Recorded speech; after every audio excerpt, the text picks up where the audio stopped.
Mais qu'est-ce qui peut effrayer une entreprise qui contrôle plus de 90% de la recherche mondiale, qui vaut plus de 1000 milliards, qui gère 8 milliards de recherches par jour?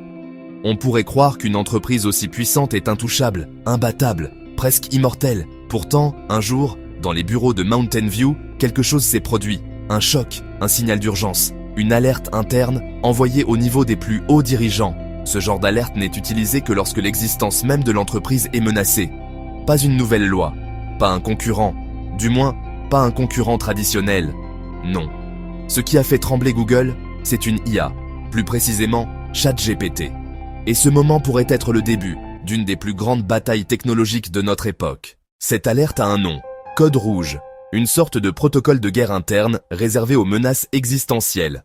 Quand Google l'active, c'est que quelque chose est en train de se fissurer dans l'un des empires les plus solides du numérique. Pourquoi une simple IA conversationnelle déclencherait-elle un tel niveau de panique? Pour le comprendre, il faut regarder ce que Google est vraiment. Google n'est pas un moteur de recherche, c'est le moteur de recherche, le portail d'entrée vers Internet. Une machine qui transforme chaque question humaine en données précieuses, puis en revenus publicitaires colossaux. Pendant 20 ans, rien n'a pu l'ébranler. Yahoo s'est effondré. DuckDuckGo reste marginal. Bing n'a jamais vraiment inquiété personne, jusqu'à l'arrivée de ChatGPT, et surtout jusqu'à ce qu'un rival historique décide de sortir son arme secrète. Pour comprendre l'ampleur de la menace, il faut revenir à 1998. Deux étudiants, Larry Page et Sergey Brin, bricolent un nouveau type de moteur de recherche. Ils n'ont rien, à part une idée. Et un garage prêté par une jeune femme appelée Susan Wojcicki, qui deviendra plus tard la patronne de YouTube. De ce garage naît un empire. Google, le géant qui va dominer la recherche mondiale et transformer Internet en autoroute d'information. Grâce à leur idée simple, organiser le chaos du web, Google devient indispensable. On ne cherche pas, on googlise. Pendant 2 décennies, la phrase Google est imbattable devient presque une vérité universelle, jusqu'à ce que Microsoft décide d'attaquer là où personne n'avait osé. En 2019, Microsoft annonce un investissement d'1 milliard de dollars dans une petite organisation appelée OpenAI. Personne ne réalise alors que ce partenariat pourrait déclencher la première grande guerre de l'IA. Satya Nadella, le PDG de Microsoft, voit quelque chose que les autres ne voient pas encore. Il comprend que les Transformers, cette nouvelle architecture d'IA, pourrait révolutionner la manière dont les humains interagissent avec l'information. Quelques années plus tard, ChatGPT explose, 100 millions d'utilisateurs en 2 mois, une adoption plus rapide que TikTok, Instagram ou n'importe quelle application moderne. Et soudain, Microsoft annonce « Nous allons intégrer ChatGPT dans Bing ». Le moteur de recherche que tout le monde considère comme un échec depuis 13 ans devient soudain le cheval de Troie parfait pour attaquer Google. Et Google comprend, ce n'est pas juste un nouveau produit, c'est une menace mortelle. Si Google panique, ce n'est pas seulement parce que ChatGPT est impressionnant, c'est parce que Google repose sur un modèle fragile. 60% des revenus de Google viennent de la recherche. Des publicités, des clics, des liens sponsorisés. Mais voilà, une IA comme ChatGPT ne renvoie pas 10 pages de liens. Elle répond directement, elle synthétise, elle explique, aucun clic, aucune pub, aucune AdSense. Le fondateur de Gmail lui-même déclare alors « ChatGPT peut détruire l'activité de Google en 2 ans ».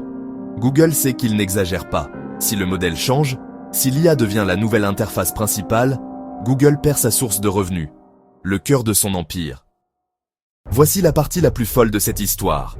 ChatGPT, GPT-3, GPT-4. Toutes ces technologies reposent sur les Transformers. Cette architecture révolutionnaire a été inventée en 2017 par des chercheurs de Google. En publiant leurs travaux, ils ont involontairement offert au monde entier et à leurs futurs concurrents la base technologique de la révolution de l'IA. Mais pourquoi Google n'a-t-il pas utilisé cette technologie avant OpenAI? Parce que Google avait peur. Peur des risques, peur des scandales, peur qu'une IA mal contrôlée ne détruise son image. Résultat, certains des meilleurs ingénieurs de Google ont quitté l'entreprise pour fonder leur propre start-up IA ou rejoindre OpenAI. Google avait l'arme absolue, ils n'ont pas osé tirer. Dit. Mais ne vous y trompez pas. Google n'a pas dit son dernier mot.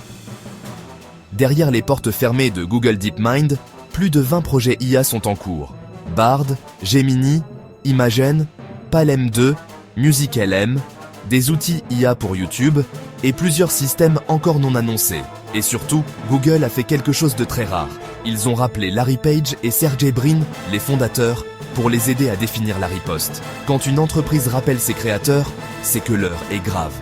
Le plan de Google serait simple, mais redoutable. Intégrer une IA dans Google Search, l'imposer via Chrome et neutraliser l'avance de Bing avant que Microsoft ne s'installe dans le paysage. Et Google a un avantage massif. Chrome est le navigateur par défaut dans une grande partie du monde. Un levier énorme. Nous sommes peut-être à la veille d'un changement monumental. Depuis 20 ans, taper des mots-clés dans une barre de recherche était la norme. Mais demain, nous discuterons avec Internet. Nous demanderons. Il répondra. Plus vite, plus clair, plus humain. Google survivra? Probablement, mais pour la première fois depuis sa création, il n'est plus seul. Face à un Microsoft armé d'une IA en pleine explosion, face à des startups IA hyper agressives, face à la mutation rapide des usages, Google doit se réinventer ou être dépassé. Ce qui est certain, nous assistons en direct à la transformation la plus importante depuis la création du web.